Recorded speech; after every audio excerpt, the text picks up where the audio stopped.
All right. Because I always forget, can you guys turn to Matthew 4?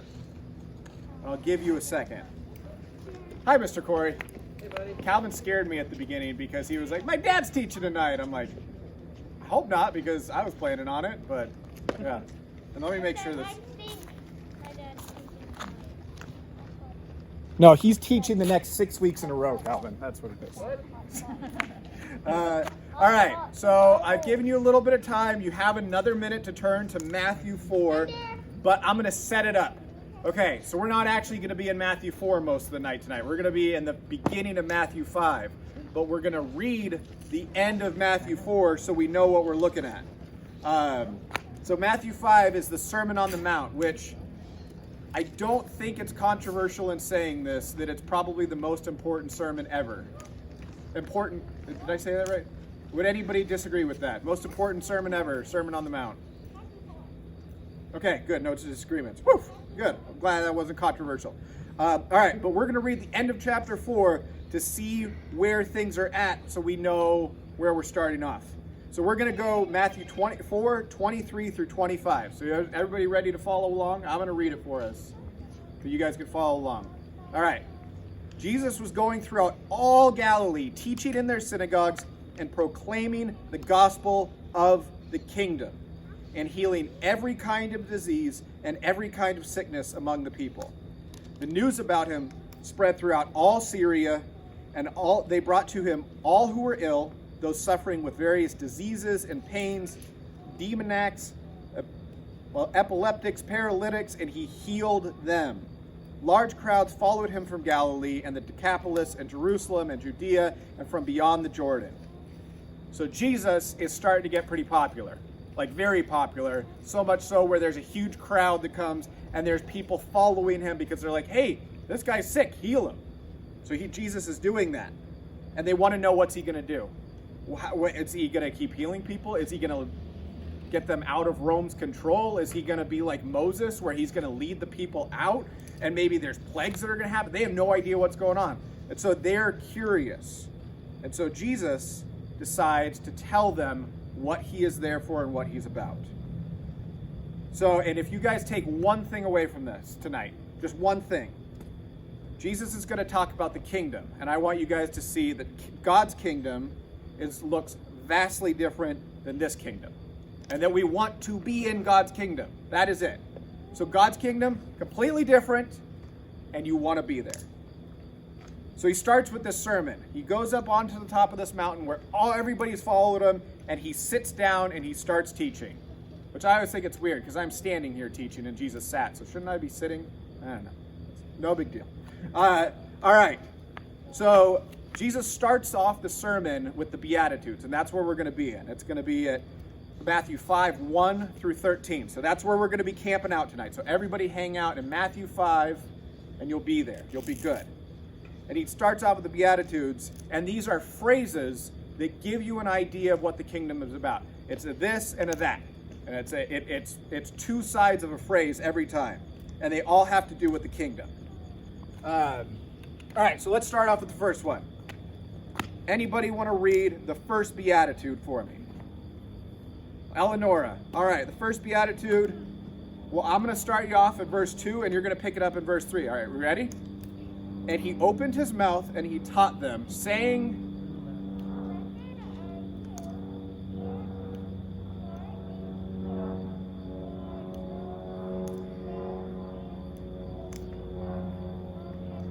very nice. All right, I'm going to read it one more time, nice and loud, just so we all get it. Blessed are the poor in spirit, for theirs is the kingdom of heaven. All right, one thing that I thought about first was, blessed are the poor. Wait, is Jesus saying that if you have no money that you're blessed? But I want you guys to know, Jesus is not talking about money here. He's talking about something completely different. Is he saying that money is a bad thing? No, he is not saying that money is a bad thing. What Jesus is saying is poor in spirit. Someone who is poor in spirit recognizes that they are poor spiritually and that they are completely empty without God.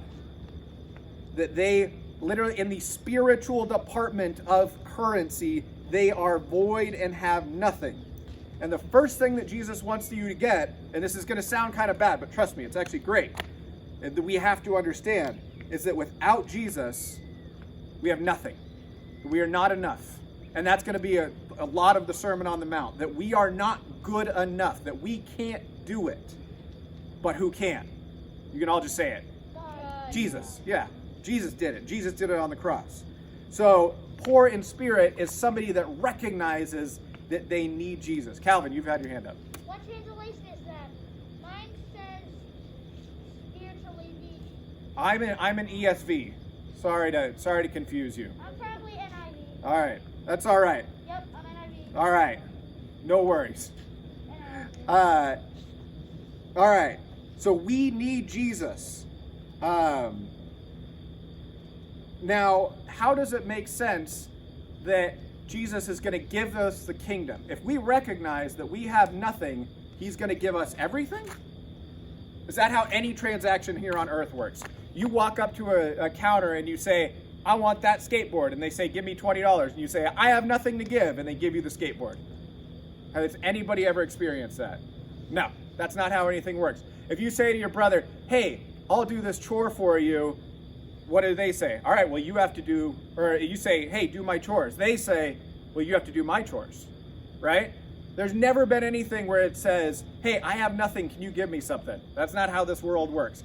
But in Jesus' kingdom, if you give yourself to Jesus, which is nothing, he gives you everything.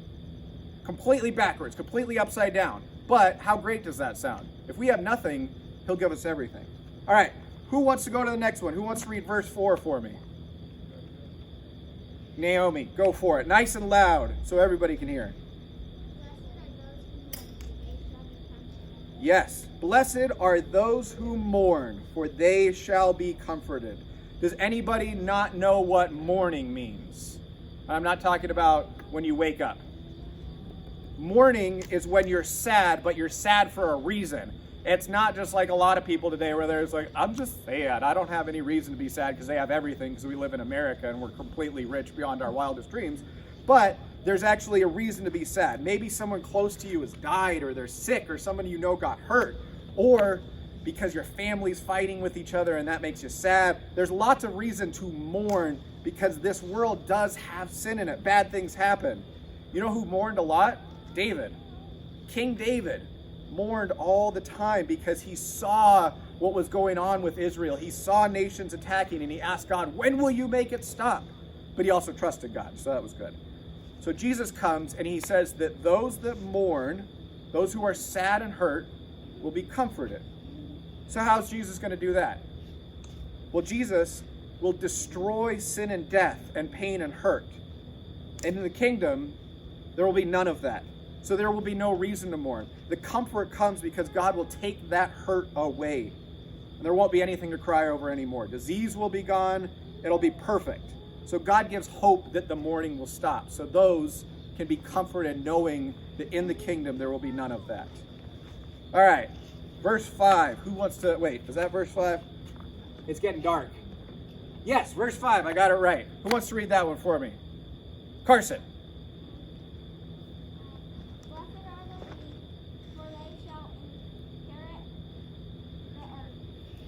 So these meek people, whatever meek means, and I'll get to that, they'll inherit the earth.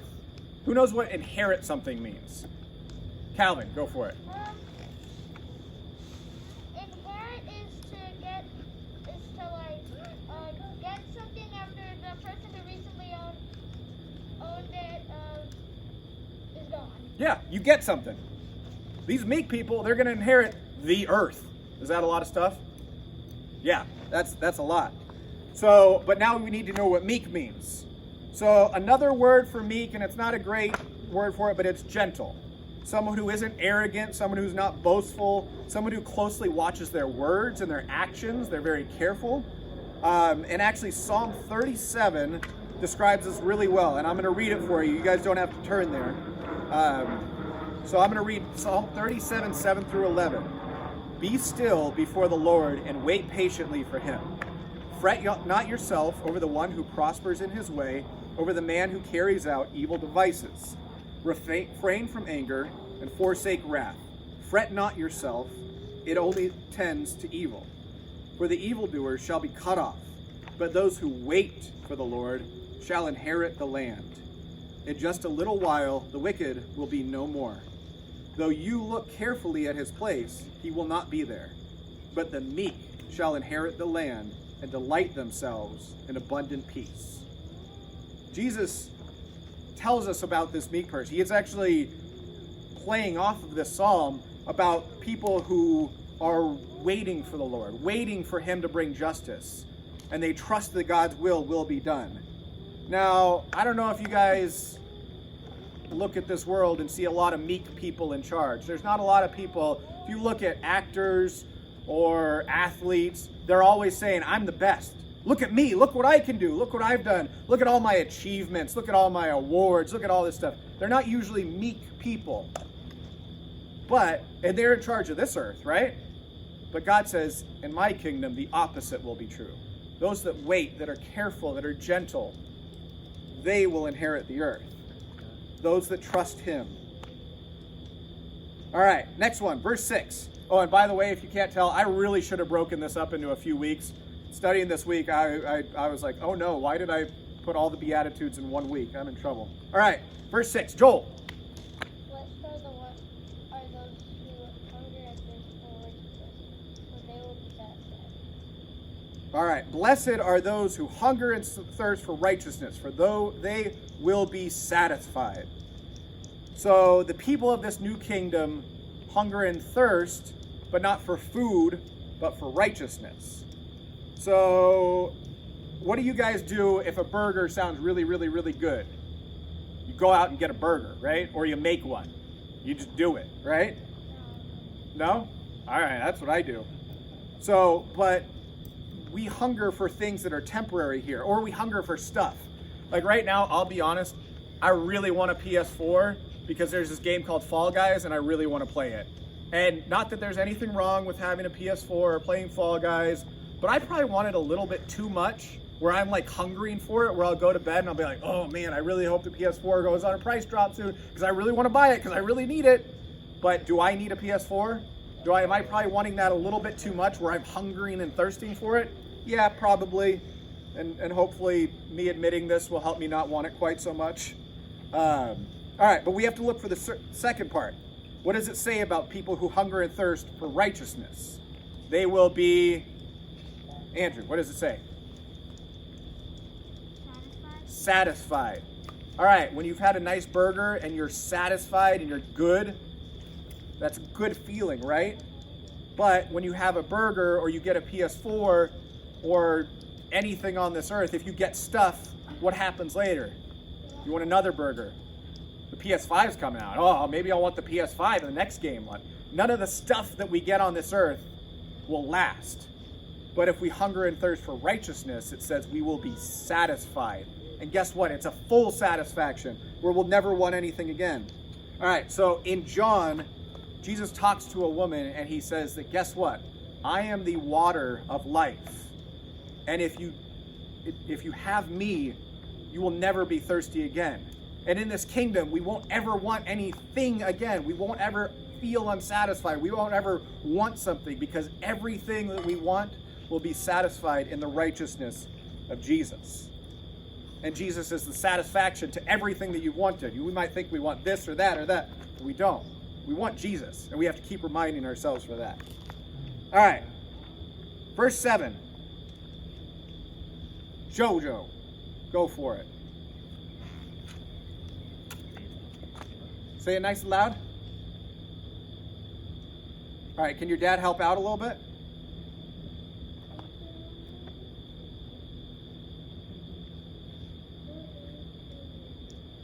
Very good job. Thank you, Jojo. Blessed are the merciful, for they shall receive mercy. Who knows what mercy is? Raise your hand if you do.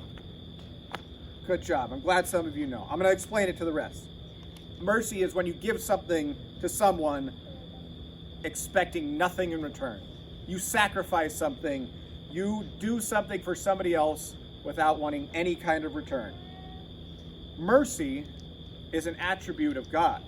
God is merciful to us. Do you know what God could have done if he wasn't merciful when Adam sinned?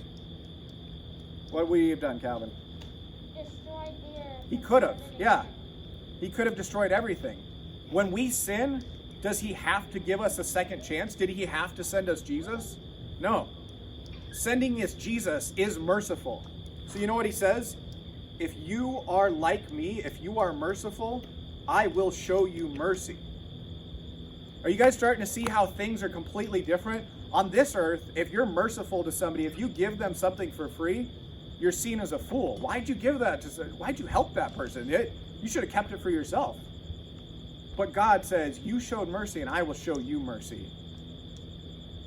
And he was merciful first because he's God. All right, next one, verse 8. Any hands? Anybody want to read? Joel, nice and loud. Verse 8? Yep. Okay. Blessed are those who pure heart, for they shall see God. Blessed are the pure in heart, for they shall see God. Is Jesus talking about our organ in our chest that pumps our blood? Is he concerned about us eating too much bacon or sweets? No, he's not talking about that type of heart. He's talking about your insides, what you think about, what you feel, what's important to you. So he says you need to be pure in heart and in all of you. So there's a major problem back then, and we still have this major problem now, where people looked really good on the outside. They would dress real nice. They say all the right things. They do all the right things when people are watching. But when people aren't watching, they do bad things. And when they're thinking, when they're around people, they're thinking, that person's not my friend. I'm not going to be nice to them. Ew, why does that person look so weird? What's wrong with that guy? They're thinking bad things. Where on the outside, everything looks good. But on the inside, they're gross and corroded and nasty and bad. So someone pure in heart isn't like that. Someone with a pure heart looks like Jesus. Jesus was pure. He never sinned. He never did anything wrong. But can we do that by ourselves? Nope, not at all. All right, anybody want to know? Oh, back to the seeing God part, the second half. Does anybody remember what happened to Moses when he saw God's back for a second, for a short time? What did he do, Calvin? His face was glowing. He glowed. People couldn't even look at him. They're like, wow, you're too bright. So here in our sinful state, we can't look at God or we'll die. We just can't handle it. We can't handle that amount of glory and amazement when we're sinful like this. Those listening to Jesus right now would have remembered that story most likely, that we can see God. That nobody's ever been able to do that. But in God's kingdom, we can look on him. When we're there and there is no sin and there is no worry about looking at God, we will be there with him. We will be enjoying perfect paradise with him. All right, verse 9. Andrew. Blessed are the peacemakers, for they shall be called sons of God. Blessed are the peacemakers, for they shall be called sons of God. Someone who makes peace, they don't just stay out of messy situations. They go into them and they help fix things. When people are fighting, they go in and they help them stop fighting. You guys will learn this, but there's a lot of fighting in this world. And there's a lot of problems, and there's a lot of people who disagree with each other, and they disagree on ideas or preferences or silly things. And people go to wars over things.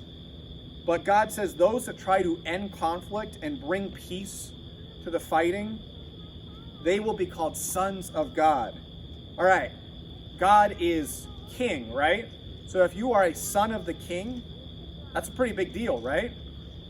And if you're a son, that means you're a part of God's family. How great is that? To be a son of the king? Anybody want to be that? No. No? All right. All right. We're on the last two, and we're going to lump them together since we're running out of time, and I'm going to read these two for us. Blessed are those who are persecuted for righteousness' sake, for theirs is the kingdom of heaven. Blessed are you when others revile you and persecute you and utter all kinds of evil against you falsely on my account. Rejoice and be glad, for your reward is great in heaven. For so they persecuted the prophets who were before you. All right. So if Jesus is trying to sell you on this kingdom, hey, I'm going to tell you about this place, and it's really great, and then he ends it with, but right now on this earth, you're going to get persecuted, and you're going to make fun of, and people might kill you like they killed the prophets. Does that sound like something that you want? It's not really a great sales pitch, but all these other things that have come before, you want it. But when we start thinking about it, when we think about eternity, and we think about forever, so much that I can't even think that far because my brain can't comprehend it, it's actually great. It's the best thing ever. And Jesus is honest about it. Jesus is saying, I'm going to be persecuted. The prophets were persecuted. We look at the prophets now and we realize that everything that they had to say was amazing and was perfect and was God's word to us. And if you think about it, if you start living like these values, if you start showing mercy, and if you start being a meek person, and if you're living like God says, it's going to make sense that people are going to think you're a little different and a little weird and you're a little odd, because you're living like you're on a different planet. You're living in God's kingdom. You're acting like that's here and now, so they're going to think you're weird anyways. But God says it's worth it. And actually, people will see things in you if you start living for forever and not for something or things of this earth. It'll actually bring fulfillment in your life. That satisfaction that we were talking about, you will start getting now. And we can look and remember that the prophets, a lot of times people didn't want to listen to them. And a lot of people didn't think they were necessary, but now we recognize how necessary we are. All right. Hopefully you guys got some small amount of idea of how different God's kingdom is and how much we want to be there and how different it is than this earth, and that suffering persecution is worth it for the reward of seeing God, being called his son, and living in his perfect kingdom forever and ever and ever and ever and ever and ever and ever and ever and ever. All right, so that's all I got for tonight. And I'm going to close us, and then we'll do our memory verse. Sound good, Mr. Corey? All right. Dear Lord, thank you. Thank you for giving us a picture of the kingdom, that we know that it won't be sad and there won't be hurt, and that it will be perfect and we will be with you. Let us look forward to that kingdom. Let us live in the already not yet of it being here, and let us be lights for you in a dark world. Amen.